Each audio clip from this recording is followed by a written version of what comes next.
2시간 전에 마감한 트레이더가 생생하게 전하는 글로벌 마켓 리뷰 델타1입니다.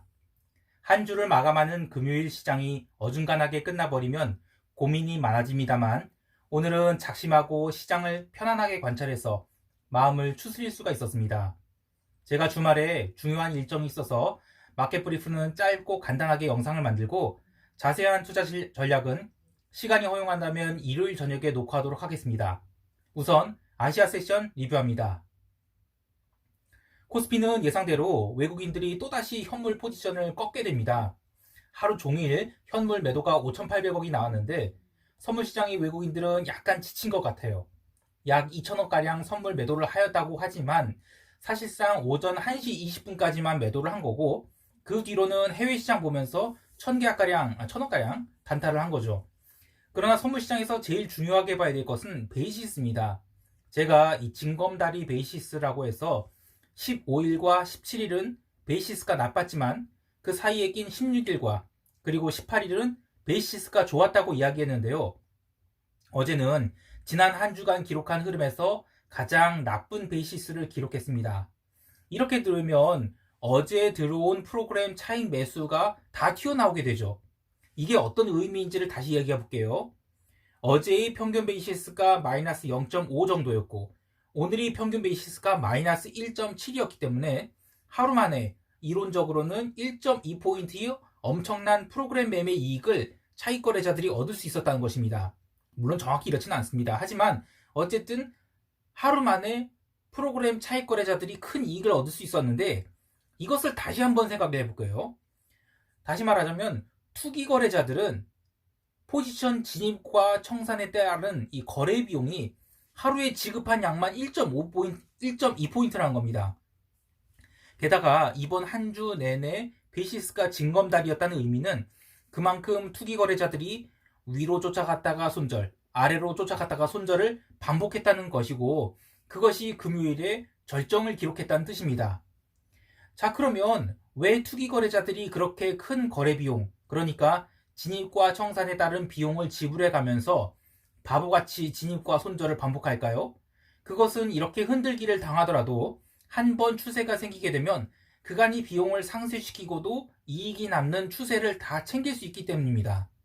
그러나 글로벌 시장이 모두 동일한 스킴으로 움직이는 건 아니죠.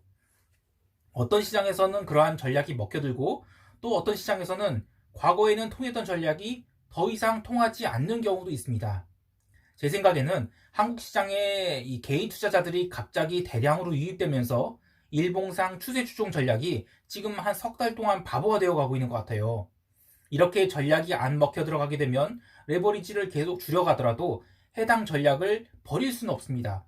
왜냐하면 언젠가는 이 에너지가 터지게 되기 때문이죠. 물론 좀 더 정교하게 접근할 수 있지만 그것은 제가 여기서 이야기할 내용이 아닌 것 같고 어쨌든 지난 금요일의 시장 흐름은 단순히 최근 기록한 412에서 417 사이의 박스를 위쪽으로 돌파했다가 다시 아래쪽으로 돌파해서 이른바 확장형 패턴이 나온 게 아니냐라고 기술적으로 이야기할 수도 있지만 저는 기본적으로는 선물시장 참여자들이 계속 거래 비용을 더 크게 지불해 가면서 그러니까 점점 더 큰 베이시스를 만들어 가면서 시장이 에너지를 모으고 있다라고 이야기하고 싶습니다. 그 외에 주체별로 연기금이도 2,100억 주식을 팔았어요. 개인은 이틀 연속 1조 넘는 주식을 매수했는데 기억하실지 모르겠습니다만 420에서 430포인트 구간에 개인이 20조 넘는 주식을 샀죠. 그리고 레벨 다운에서 412에서 417포인트 구간에서는 개인이 생각보다 주식을 많이 매수하지 않았습니다. 그런데 어제 오늘 해서 또다시 대량 주식 매수를 하는 거 보면 좀 걱정되는 게 이렇게 개인들이 주식에 계속 물려가는 게 아닌가 싶어요. 특히 개인이 포트폴리오 해지를 하면서 대응할 수 있다면 그나마 덜 하겠지만 업종 순환매가 이어지면서 지수는 이거 녹화 끝겠네요. 개인이 포트폴리오 해지를 하면서 대응할 수 있다면 좀 그나마 덜한데 해지를 못하는 상황에서 업종 순환매가 이어지면서 지수는 그냥 상대적으로 받치고 있는 것처럼 보이지만 개별 종목들은 계속 설거지 당하고 있는 게 아닌가라는 생각이 들어요. 특히 주요 이평선들이 지금 61선부터 시작해서 지금 모두 꼬여있는 상황이죠. 이것이 의미는 최근 60일간 주식을 매수한 사람들이 평균 단가에 와 있다는 것입니다. 그러니까 석 달 동안 주식을 산 사람들은 웬만큼 싸게 샀다 하더라도 이익을 낸 사람들이 거의 없다는 의미입니다. 이렇게 되면 시장이 살짝만 아래로 밀게 될 때 고민이 시작될 것이고, 더 밀게 되면 투자 심리가 급격하게 꼬이게 되겠죠. 아무튼 코스피 시장은 에너지가 지금 많이 압축되어 있고, 그래서 이 부분에 대한 전략은 일요일에 따로 영상으로 만들도록 하겠습니다. 자, 유럽 세션으로 넘어갑니다.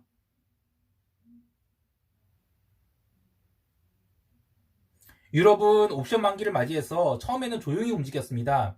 계속 14,700포인트를 중심으로 닥스 지수가 버티다가 미국 시장 오픈하면서 잠깐 언더슈팅을 줬었죠. 그러나 결국 14,621포인트로 마감해서 그냥 이번물 끝까지 위쪽으로 뭉갠 전형적인 상승장 속이 변동성 매도 시장이었다라고 할 수 있겠습니다. 그러나 통화시장은 좀 다르게 움직였는데요. SLR 규제 완화 연장 중단에 대한 이야기가 나오기 전부터 유로화는 약세였어요. 그래서 저는 이 최근 국채 가격 하락으로 달러화가 강세를 보였다는 것은 오늘만큼은 맞는 이야기가 아니라고 봅니다. 이번 옵션 만기 이후로는 이제 저는 유럽 국채도 텐트럼을 겪게 되지 않을까라는 생각을 해봐요.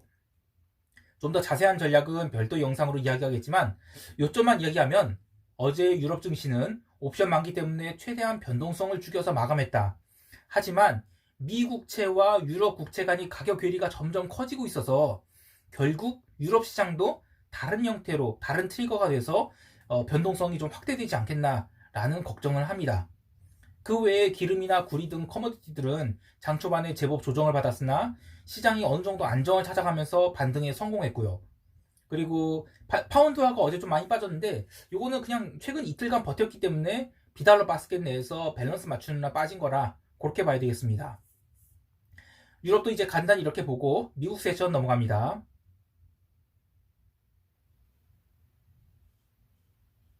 어제 미국 세션은 한 줄 요약하면 또 변동성을 뺐다는 것입니다. 이렇게 되면 미국도 그간 생각했던 이 점진적 상승 이런 게 아니라 한국 시장 마냥 아주 기나긴 이 따주기 흐름이 되는 게 아닌가 싶어요.